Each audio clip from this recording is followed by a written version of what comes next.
আমাদের বাঙালিদের লজ্জা হওয়া দরকার। কারণ কই হাজার হাজার মাইল দূরে ফুটবল বিশ্বকাপ হচ্ছে। আজকে আর্জেন্টিনা বনাম স্পেনের ফাইনাল খেলা। তো আজকে আর্জেন্টিনার খেলার জন্য কেউ গরু জবাই দিচ্ছে, কেউ মহিষ জবাই দিচ্ছে।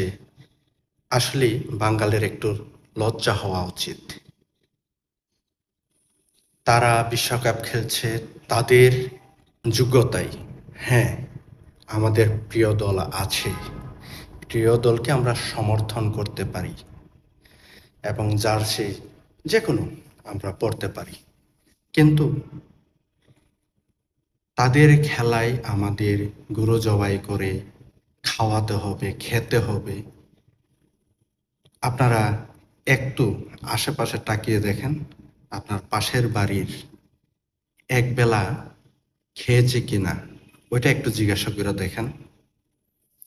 আর বিশেষ করে বন্যায়, যেসব অঞ্চলে বন্যায় এখনো পানিবন্দী, কেউ ঘর হারিয়েছে, কেউ ফসলি জমি হারিয়েছে, কেউ কত কষ্টে আছে তারা।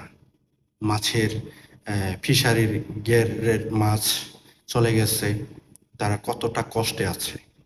আসলে আমরা বাঙালি জাতি আসলে অনেক নিকৃষ্ট, বলতে হচ্ছে এটা। ঠিক আছে, বলতে হচ্ছে। এই গরুগুলা, এই মহিষগুলা জবাই না করে যদি আপনারা সেই গরু বিক্রি করে বা কিছু টাকা সাহায্য সহযোগিতা করতেন, তাহলে কি সেই পানিবন্দী লোকজন যারা কষ্টে আছে তারা একটু উপকৃত হইতো না? বাচ্চারা যারা কষ্টে আছে খাবারের, সেগুলো কি একটু উপকৃত হইতো না?